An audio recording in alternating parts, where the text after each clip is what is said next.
Climate change is real, but so is the power of hope and action. From saving energy to planting trees, every choice we make matters. Just like the heroes in the Protectors of the Wood adventure series, young people everywhere are rising to defend our planet. Join the journey where mystery, friendship, and climate action come together. Subscribe now and become a protector of the wood. Your story starts today. The Protectors of the Wood Adventure Series, episode number 251, Wendy Enters the Scene.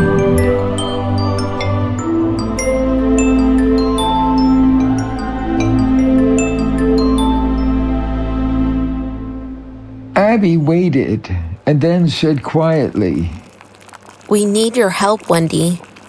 Tiny is very sick. Dr. Bear doesn't seem to be able to help." Well, it is that time.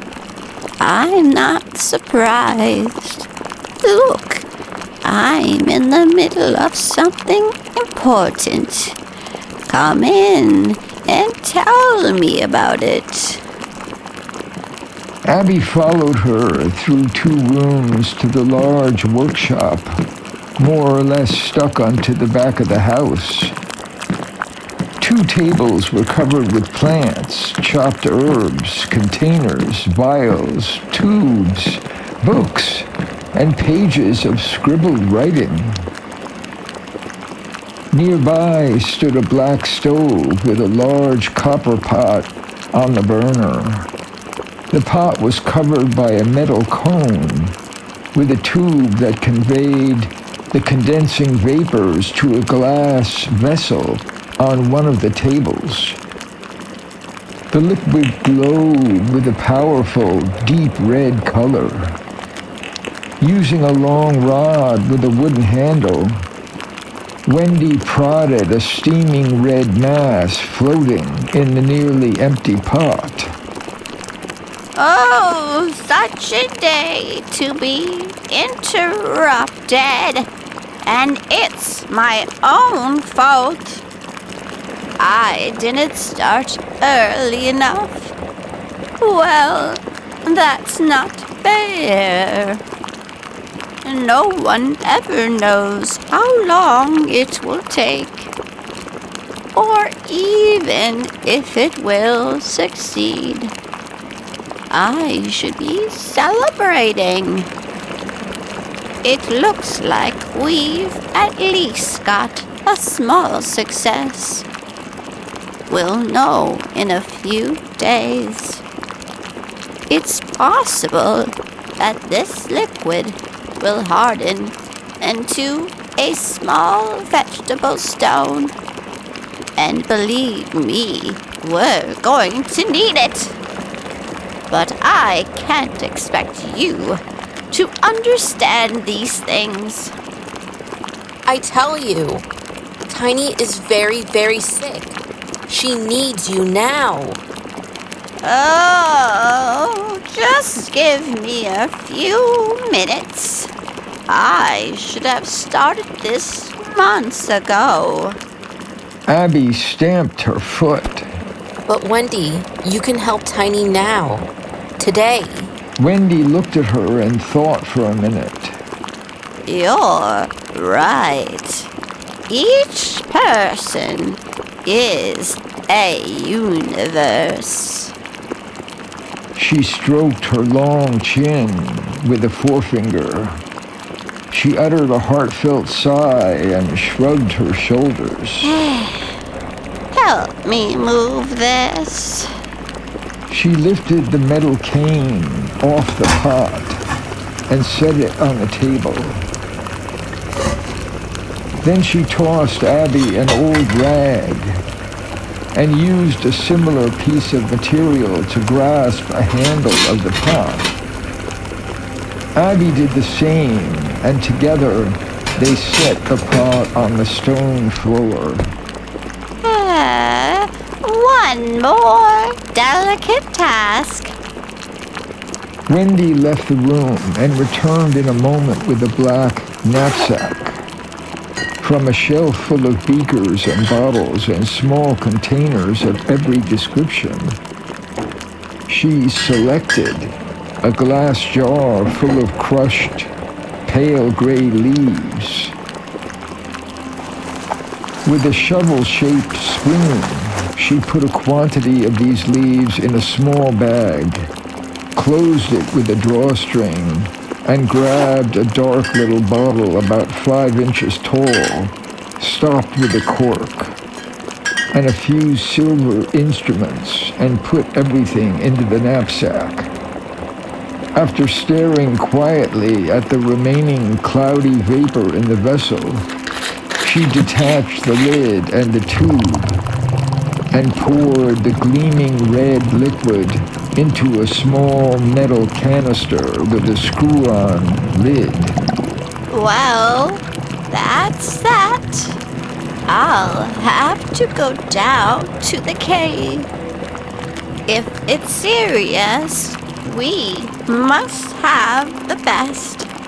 Carrying the canister with the hot liquid, Wendy opened the wooden trap door at the back of her workshop, lit a candle with a glass cover, and disappeared down the very narrow stone stairway that descended steeply into the darkness.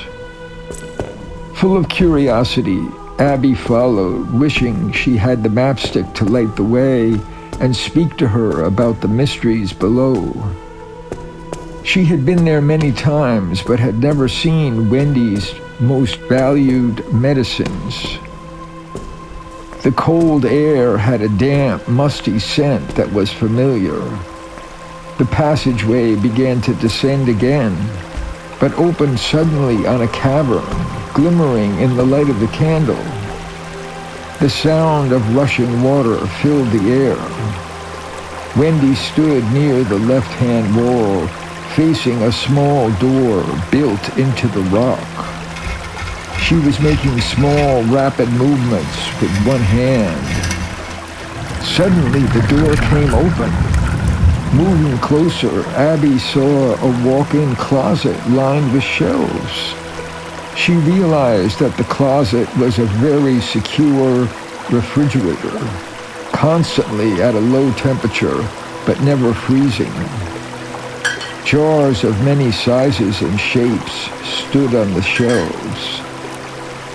Nets of apples, onions, potatoes, and other tubers, and a variety of dried plants hung from the ceiling. Wendy placed the canister she was carrying on a shelf in a small cabinet. Then she removed a metal cylinder a little larger than a man's fist and put it into a small leather bag. Abby was thinking, It's another canister. This one is larger. Anything else we have to do? Then they returned the way they had come. Wendy sat at the kitchen table, pursing her lips and staring at the large blue veins on the back of her hand. The lips tightened, pushed out, and back again. Abby told herself, She's planning something. What comes next? Well, we have the best, but hopefully we won't need it today. There is very little of the best, and we can't afford to fail. The fate of my mother, it haunts me. Being a healer is a dangerous occupation. She treated a man and apparently failed. All our homes were burned, and she lost her life. Chi-Chi and I were born in the stress of that moment, and my life is scarred with that tragedy. I knew we were going to have to start treating very sick people again. But you should know that we can't afford to fail. And when the vegetable stone is gone, we can do no more. With the mapstick, the vegetable stone I have may last longer. What does the mapstick have to do with this? Abby was surprised. The presence and the light of the mapstick are soothing, reassuring, and calming. It reaches deep and we'll need it. It puts people in the right state of mind and makes the healing more certain. Think about it. We'll have to find a safe way to retrieve it and use it. I've already been thinking about it. I would have it with me, except I won't use the churchyard entrance to the underground in the daylight. Very wise. Thank God. But how will we travel? I hope you know a faster way. I do. It's time to risk riding Hilda again. I've been saving her for this emergency, and the ones to follow. I don't suppose you'll tell me about these ones to follow? It won't help you to know. And there are things I'm not sure of. But one thing I will tell you. I sent Chi-Chi off to Rivergate this morning with about half the vegetable stone from this metal cup. Pastor Banks and Chi-Chi know how to use it. Children there have the same disease as Tiny, and many, many more are to follow.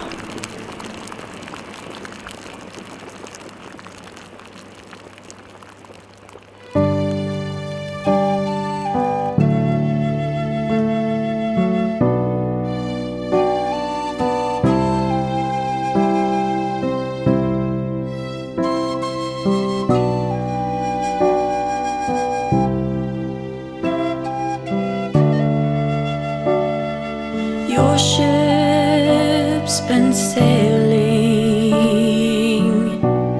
on a bonny sea, storm clouds to weather,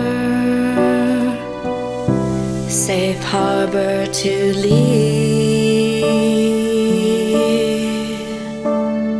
Seems like it's all just like you'd want it to be. White caps and white sails on a bonny, bonny sea. When I was little, I learned it from you.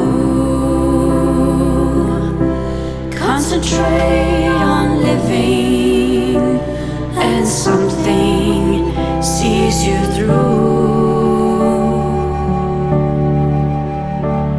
And now the time comes when I'll tell it to you. Both hands on the tiller, and something sees you through. Keep on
keep on steady.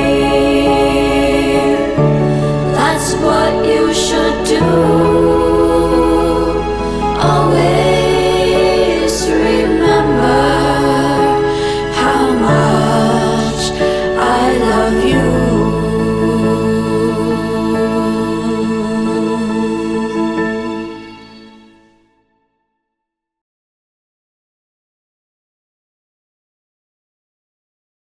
Through a dangerous storm of strife, and life on earth is in the palm of our hands. I'm hoping we can understand. I'm hoping on a bright new day. Together we can find a way. Together we can find a way. All life today. Show us the way. All life today. Show us the way, all life today. Show us the way, all life today. Show us the way.